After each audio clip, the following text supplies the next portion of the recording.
안녕하십니까? 국어TV 여명입니다. 12월 26일입니다. 12월 26일 일요일인데요.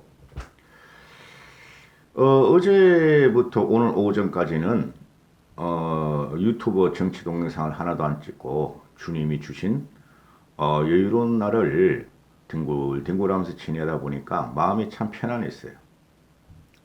쉽게 말씀드려서 정치를 생각하지 않으니까 마음이 편하더라고요. 그래도 기다리시는 분이 있으니 찍는 건데요. 김건희가 그동안 줄리 의혹과 학력, 이력, 경력 부풀림에 대해서 사과를 직접 하겠다 하고 뉴스 속보로 떴죠. 조선일보는 오늘 중이라 그러고 다른 신문들은 금명간이라고 표현을 하죠. 아주 잘하는 겁니다. 결과적으로 이거를 보면서 윤석열 같은 경우는 애초에 김건희를 내놓으려 그러지 않았습니다.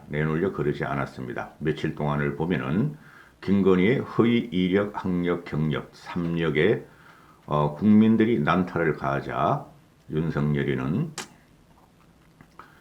가서 이야기해 볼게요. 다음날 물어보니까 늦게 들어가서 못 물어봤어요. 그러자 김종인 씨가 언젠가는 나와야 한다. 안 나오면 안 된다 하다가 하도 김건희의 삼력에 대해서 국민들의 비난 여론이 비등하자 안 나와도 된다. 그렇게 했죠. 그러자 윤석열도 안 나올 거야. 안 내보낼 거야 하다가 어제 그저께 임태희가 어떻게든 사과를 해야 된다. 구상하고 있다 이러니까 윤석열이가 금시초문인데 그게 무슨 소리야? 알아봐야 되겠네. 이게 지금 윤석열의 입장이고 윤석열이 지금 공경에 빠진 이유죠. 윤석열이는 두 가지를 금명간에 반드시 정리해야 될 게 있죠. 하나는 김건희의 사과와 김건희의 등장, 또 하나는 이준석한테 무릎 꿇는 거. 또 그 외에 박근혜 사면이 틀림없이 윤석열한테 타격을 가할 것이란 또 박근혜 탄핵의 강에 빠졌고, 그리고 매일 쏟아내는 윤석열의 실언과 망언을 극복해야 되는데 그 문제에 있어서는 다음 영상에서 다루고요. 이번 영상에서는 김건희의 사과와 그 다음에 윤석열의 망발, 즉 토론을 할 필요가 없다 하는 망발을 다뤄보겠습니다. 진짜 기가 차요. 저는 기가 차요. 어떻게 이런 자가 대통령이 되려고 그러는지. 이재명은 안 돼야 되는데 하고 지금 국민들은 그렇게 생각할 거예요. 국민들은 지금 보면은 이게 못 살겠다 갈아보자. 국민들의 정권 교체 욕구가 20%가 넘었어요. 즉 20% 차이로 넘어버렸죠. 그걸 다 까먹은 게 윤석열이 자폭 과정이에요. 그리고 윤핵관과 그 다음에 털튜버들과 틀리들의 만행이에요. 만행. 응? 이재명이 계속 토론을 하자 그러니까 난 미치겠다 진짜. 어제 하루 종일 그게 또 유행이 돼버리죠. 대통령 선거에 토론은 필요 없어요. 응? 내가 국힘 경선에서 16번을 해봤는데요. 여러분은 국민들이 그 토론을 보더냐? 국민들은 그 토론을 안 봤다. 토론이라는 것이 정쟁반 유보라고 전쟁같이 말해 공격하고 방해하는데 하등 쓸데없는 짓이다. 난리가 났죠. 그거는 대망언이죠. 초등학생도 토론으로 반장을 뽑습니다. 응? 민주주의 요체는 토론입니다. 상대방이 공격을 하면은 방어를 해야 되고 우리는 상대방의 미비함과 약점을 잡아서 공격을 해야 되고 상대방 거기서 방어를 하면서 거기서 국민들은 누가 더 우리 국민에게 대통령감인가 우리의 리더인가를 판별하는 것이 토론을 외에는 없어요. 자, 김건희부터 시작합니다. 이 결론적으로 말하면은 윤석열이 졌다. 국민의 민심이 졌고 제가 계속 말하지만은 김건희가 오히려 윤석열보다 사내답고 김건희가 돌파력이 있는 여인이다. 이거를 김건희가 사과를 한다 그래서 분위기는 급반전이 일어나지 않을 것이며 윤석열이가 싸질러 놓은 오리무중과 도리도리가 계속 따라붙을 것이다. 이 발표하는 거 보면 언론에서도 속보라고 뜨는 것이 윤캠프에서 김건희의 사과를 발표했다. 그리고 어떤 데서는 선대위에서 발표했다. 그러는데 윤캠프 맞아요. 윤 핵관들. 응? 어제 하루 종일 이재명의 동해에서 번쩍 서해 번쩍 하면서 크리스마스라도 일정을 소화하는데 윤석열은 집구석에 파묻혀가지고 이거 상의했겠죠. 그리고 또 24일 밤부터 매일이 크리스마스예요 하고 술 처먹었겠죠. 와인 처먹고. 아니면 폭탄 좀 알아먹고. 내가 이틀 연휴 동안 어떻게든 윤석열을 띄우고 한번 지지해볼까 생각했는데 지지할 게 없어요. 대단히 위험한 상태에 윤석열은 지금 빠져있다. 왜 저만 공격하세요? 기자왈. 그러니까요. 얘기하면 오해도 풀고 그럴 텐데 그쪽 입장도 있으니까 다 이해하는데 억울한 게 너무 많아요. 응? 오마이뉴스가 김건희하고 26일 날 전화통화한 것을 며칠 전에 전모를 밝히죠. 김건희 왈. 저 이상한 사람 아니에요. 억울한 게 많아요. 너무 나쁘게 보지 마세요. 세상에 악마는 없잖아요. 선입견 갖지 마세요. 오해 풀어줄 자신이 있어요. 기자님이 내가 언제 나가야 할지 코치 좀 해주세요. 나가는 게 우리 남편한테 피해갈까봐. 사람들이 저를 줄리라고 오해하고 있는데 나가야 하는지 자격이 있는지 모르겠어요. 진짜 간절하게 살아온 사람이에요. 저는 쉽게 안 살았어요.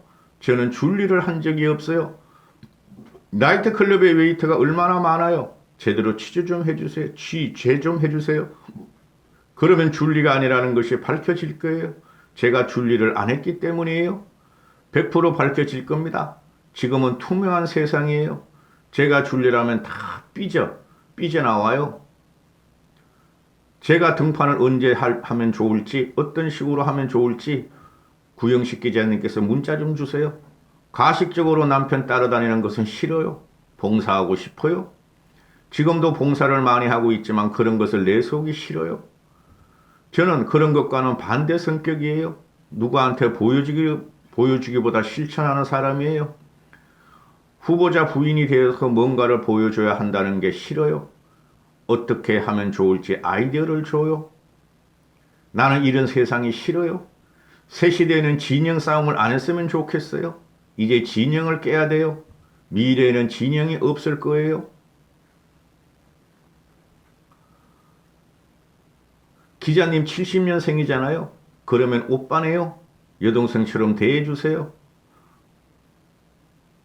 이게 이제 김의겸이가 한 말이고 기자가 다시 그 기자와 오빠란 말은 김의겸이가 한 말이고 다시 김건희와 구영식 기자를 말씀을 드리면은 청와대에 가면 제일 먼저 만나고 싶은데 저는 남자다워요. 가식적인 거 되게 싫어해요. 대선에서 잘 되면 기자님 모시고 식사 대접할게요. 그러니까 제 이야기 한 번만 들어주세요. 응? 대선에서 잘 되면 구 기자님 한 번 모시고 싶어요. 나랑 같이 얘기하면 이해할 거예요. 욕만 하지 마시고 저를 잘 모르잖아요. 욕을 하더라도 조금 저를 알고 하세요.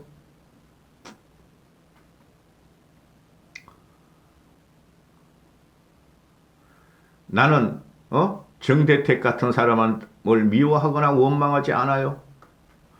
이게 구영식이라는 오마이뉴스 기자가 지금 김건희의 등장에 대해서 설랑설레하니까 인터뷰 전문을 밝힌 내용입니다. 이걸 보면은 김건희는 자기 입장에서 말하지만은 여기서 지금 말하는 이게 한 3일 전의 기사일 거예요. 보면은 김건희는 아직까지 자기가 자기의 무엇이 대한민국 국민을 화나게 했는지를 몰라요. 윤석열의 공정과 상식은 원래 무너졌어요. 원래 공학을 넘어 공작으로 국민의힘을 쿠데타 입당한 그때부터 공정과 상식은 무너졌다 그랬죠. 제가 2달 전부터. 그런데 석 달 전부터. 그런데 지금 오마이뉴스하고 얘기한 건 대부분이 줄리 이야기죠. 저는 줄리 안 믿어요. 이런 부유한 가정에서 태어나고 엄마가 사채꾼이고 돈을 물쓰듯 하는 사람이었는데 줄리한테 가서 줄리로 해가지고 돈을 벌 리가 없어요. 응? 보통 여인이라면 엄마가 비천한 출신의 유복한 자녀라면은 명품을 사고, 그죠? 치장을 하고 남자를 꼬시러 다녔겠죠.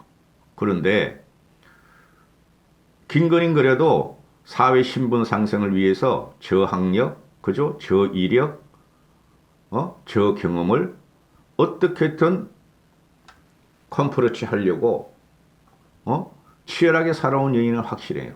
그 과정에서 학력과 이력과 경력을 부풀린 거죠. 지금 국민들은 줄리에 대해서 솔직히 관심이 없어요. 그건 좌파들이나 그걸 공격을 하고 우파 유포들이 과거에 강용석을 비롯해서 그런 놈들이 그냥 돈 빨기 위해서 퍼뜨린 거지 관심 없어요. 제가 줄리 사건은 절대 전국에 영향을 안 미칩니다. 그런데 뭐가 문제냐?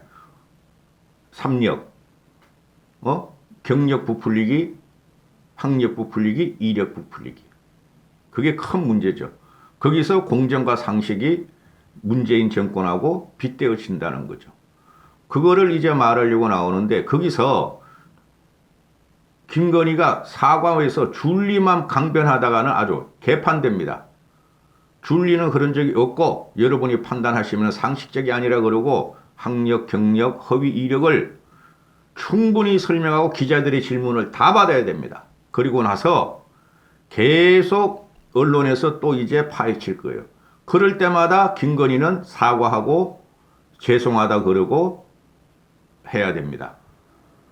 윤석열이 가지 기자 앞에서 화가 나고 거칠은 목소리, 요번에 제가 주목하게 보는 것은 사과문을 읽을 것이고 기자들의 질문을 받을 것이냐 안 받을 것이냐 문제인데 기자들의 질문을 안 받으면 이것도 개사과가 되며 김건희의 육성이 전 국민 앞에 생중이 된다는 겁니다.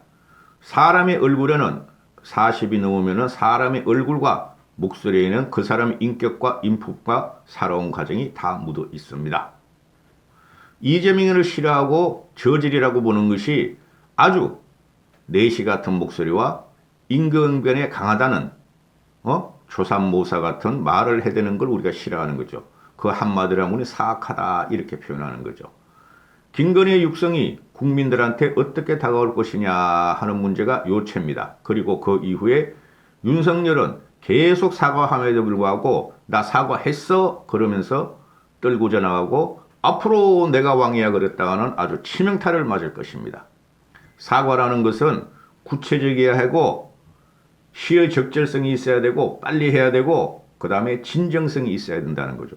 셋 다 그동안 사과를 잃어버렸다. 시의 적절성, 구체성은 이재명이가 아들 사과에서 완벽하게 수행을 했고 진실한 것은 우리는 믿지 못하는 거죠. 그런데 윤석열은 시의 적절성, 구체성, 진실성 하나도 없었다. 그래서 윤석열의 지지율이 급락을 하는 것이다. 이렇게 되는 것이고 그 다음에 이 이재명이가 계속 토론을 하자 그러죠.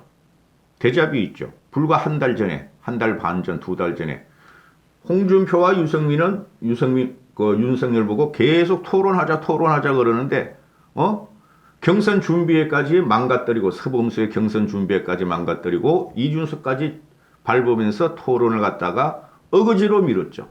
그렇죠. 그러면서 토론을 2차 경선 때 16번을 했는데 대흥행을 일으켰죠.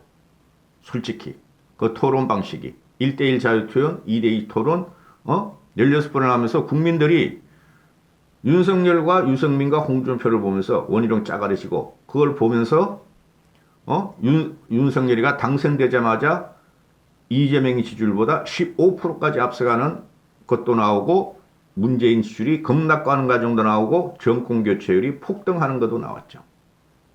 그게 토론의 효과예요. 그 토론에서 윤석열이가 이길 제대로 한 게 하나도 없어요.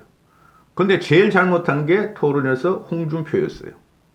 유승민이 제일 잘했고 유승민은 근데 대중적인 흡인력이 없어서 패배를 했고 어제 그저께 나와서 이준석이가 말하기를 윤석열이가 진실성으로 토론은 잘했다 하는데 그거는 거짓말이다. 결과론적인 이야기죠. 토론을 잘했으면 일반 국민이 윤석열을 지지했을 텐데 꼴통당은 털투부들만 지지했다. 윤석열을.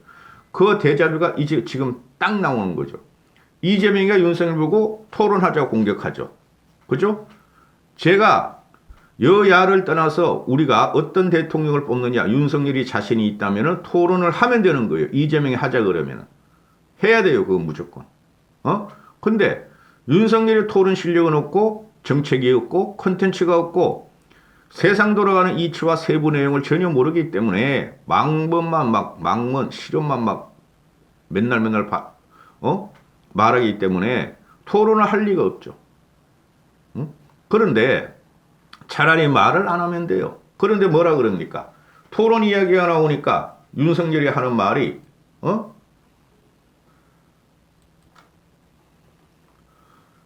아니 토론이라는 것은 말이죠. 토론이라는 것은 공격과 방어만 하는 게 백해무익하다. 새누리 아니 우리 국힘 경선 토론이 16번 했는데 국민이 받느냐? 자다가도 벌떡 일어날 봉창 두드리는 소리를 하고 있어요. 기가 차요. 기가 차요. 그러니까 이걸 또 가만히 놔두면 돼요. 응? 토론하자 그러면은 못하면은 남아두면 되는데 이놈의 이거 윤캠프에 뭐 대변이라는가 수석 대변이라는 애가 나와가지고 이름도 순칠이야. 순칠이. 측정이도 순칠이야. 하여튼 거지 같아. 윤캠프 애들 보면은. 뭐 기본소득 최대 기본소득 국토보유세 부동산 공약 탈륜전 뭐 자다가 일어나면 말이야 공약이 말이야 맨날 바뀌는데 무슨 토론을 하냐. 토론도 격이 맞아야 한다. 아침 저녁으로 입장이 바꾸고 유불리를 따지 이 말 저 말 다 하고 아무 말이나 지어내는 이재명하고 굳이 우리의 위대한 왕인 윤석열이가 토론을 하면서 국민 앞에 서야 되겠냐. 이 망발이죠. 그거 TV가 아무리 이재명을 싫어하고 혐오스러운 인간으로 취급하지만은 그걸 윤석열은 그러니까 토론으로 밝히란 말이야. 응? 이거 뭐 미국 오바마 뭐 사과 미국 오바마와 셀든의 뭐 토론 뭐 그런 거 볼 필요도 없어. 그러니까 각자 뛰죠. 윤석열하고 이재명하고. 근데 각자 뛰면은 무조건 이재명이가 화제성 있는 기사를 많이 생산하고 윤석열도 화제성 있는 생산을 굉장히 많이 생산하죠. 이재명보다. 근데 뭐야 그야? 그게 국민들의 정서와 안 맞고 망언과 실험만 해야 되니까. 지금 토론을 하든 안 하든 윤석열이는 이재명한테 밀리고 있어요. 그럼 토론해. 깨지더라도. 그래야지 우리도 한 달 내로 후보 교체를 하지. 어저께 쌈티버이라고 뭐 경제뉴스 티버이 주식하는 애들인데 그 얼굴만 봐도 아는데 나는 안 봤어요. 나 그 둘 다. 쌈티버이 가서 이재명은 5천 코스피 5천 시대를 열 수 있다. 몇 가지만 고치면은. 그리고 자기가 과거에 그 주식 초보 일찍에 친구가 추천해가지고 큰 돈을 벌었는데 나중에 봤더니 그게 작전주였더라. 그러니까 이게 이재명 그 윤석열 쪽에서 최지현이란 그 떨딱 최지현 대변인 윤석열 선거대책위원회 윤캠프 수석 대변인 그게 나와가지고 작전주다 정과 오범에 등극했다. 한심해 죽겠어. 그런 걸 공격하는 게 이러면 또 틀딱과 틀리 들어가서 맞아 윤석열은 주식을 작전을 해서 돈을 벌었어. 정과 오범에 등극해. 대장동 하면 정과 6범이야. 아주 꼴값들을 해요. 대장동은 뭐 확실하게 그러면 정과한 건 맞지만 아니 30년 전에 20대 그거 그때 무슨 이재명이가 작전을 해. 주식 창구 직원이 이재명의 친구가 그 당시 그런 거 많았어요. 저도 그런 걸 해봐서 아는데 지금 이런데 돈이 뭉쳐가지고 얼마까지 땡긴답니다. 응? 한번 타보시죠. 전 그런 거 잘 안 했어요. 한 번 했다가 그냥 대박을 깨졌는데 저는. 그러니까 이재명이가 친구 추천으로 샀는데 그게 나중에 보니까 막 200% 300%막 가져가는데 한 300%쯤에서 자기는 팔아버렸다. 나중에 봤더니 그게 내가 주식을 알고 봤더니 작전주였더라. 이걸 왜 공격해? 30년 전에 이걸 왜 공격하냐고. 이 윤캠프 이 꼴통들이 말이에요. 이런 식으로 표를 감고 있다고. 지금 전 국민이 뭐를 하고 있죠? 주식을 하고 있죠. 신자본주의 세대가 신자본주의 시대. 즉 대한민국 국민이 선진국으로 올라가면서 모든 국민이 주식하는 시대가 나와요. 주린이. 그렇죠. 그럼 그들은 그들도 좋은 정보를 좋은 정보라는 게 뭐예요? 미리 정보를 섭취하는 거고 주식이라는 건 큰 손이 기관과 외국인의 큰 손이라 그러면 일반인 중에서도 큰 손이 손대지 않으면 안 되는 게 주식이에요. 그걸 더른 기동량으로 하려고 지금 주린이들은 아주 쫑긋하고 있죠. 분석을 하지만은. 분석을 하면은 장기전에 들어가야 되는 거고. 그러면은 이재명이가 더른 이야기를 했는데 그게 어제 이재명이가 작전 주범이 돼. 이런 걸 공격하니까 국민들로 괴리되고 국민들의 정서가 괴리되고 국민들로부터 표를 잃는 게 지금 윤석열과 윤석열 캠프 쪽이에요. 그럼 주식만 보자. 윤석열 같은 경우는 어떻게 돼요? 윤석열은 주식 사범들을 잡는 특수부 검사였죠. 사채꾼을 잡는 특수부 검사였죠. 근데 어떻게 됐어? 장부가 사채꾼이었고 와이프가 주식 투자자였어. 근데 그거를 왜 그대로 윤석열의 잣대로 일반 주식 투자 사범을 잡는 잣대로 안 잡느냐? 이게 지금 국민들이 윤석열을 바라보는 눈이죠. 왜 풀려졌느냐? 그죠? 전 그거 큰 문제 삼지 않아요. 그런 게 있으면서 이재명이가 과거 30몇 년 전에 그 주식 투자 처음 한 걸 그 무용담을 공개하니까 그거를 공격하는 게 윤석열 캠프야. 최지훈 이놈아들. 기가 차요. 윤석열이 지금 일어날 반등 기회는 스스로 다 까먹고 자폭하고 있다. 그리고 또 하나 말씀드리면은 그 크리스마스 이브 날 그 이재명이 하고 그 마누라가 야 산타크로스 보고 춤추고 노래 부르고 별 꼬라지를 다 해. 극혐이에요. 저 그런 거 보면은. 그 윤석열 이거는 또 윤석열 식당을 밥집 성렬이 형네 밥집을 오픈해. 이걸 또 12부작으로 한대. 어떻게 알고 오셨어요? 맛이 어떻습니까? 그래서 사람들을 불러 모아가지고 음식을 대접하면서 정당과 시사를 논하겠다. 꼴값을 하고 있어. 보세요. 재명이는 그 못생긴 와이프라도 데리고 와서 춤추고 깨방지치고 어필을 하는데 아니 성렬이는 밥이나 해 그럼 집에서 와이프는 어디다 두고 이렇게 되는 거죠. 그리고 성렬이 형 밥집을 오픈하던 이재명이 하고 마누라가 깨방정을 치고 춤추고 노래하고 지랄을 하던 그건 지지자들만 봐. 일반 중도층들은 그런 걸 볼 리가 없고 특히 2030들은 그런 건 재미없어. 늙은이들이 나와가지고 별 허무맹당한 짓을 한다 이렇게 보는 거예요. 전혀 영향이 없어요. 아니 성렬이가 말이야 밥집을 12회나 오픈할 때면은 그 시기에 임마 직접 가가지고 사람들 만나. 네 정책 구상해. 사과하고 돌파하고 그러란 말이야. 하여튼 기똥찬 일이 지금 벌어지고 있어요. 크리스마스 날 내가 지났다. 일요일 날 말이 내가 살을 안 늘려 그러는데 이놈은 정치 유튜버만 지금 녹화하다 보면은 사람이 그냥 내천자가 그려지고 살고 싶지가 않아. 윤석열은 자폭하는 중이에요. 성렬이네 밥집도 이거 자폭이야. 자폭. 제가 그랬잖아요. 민지야 부탁해 처음 나오자마자 미미 돌자마자 이건 자폭이다. 뭐 이런 걸 찍었냐 그랬잖아요. 제 말이 맞아요. 그 털딱 떨은 여기 절대 들어오지 마. 이까지 하겠습니다.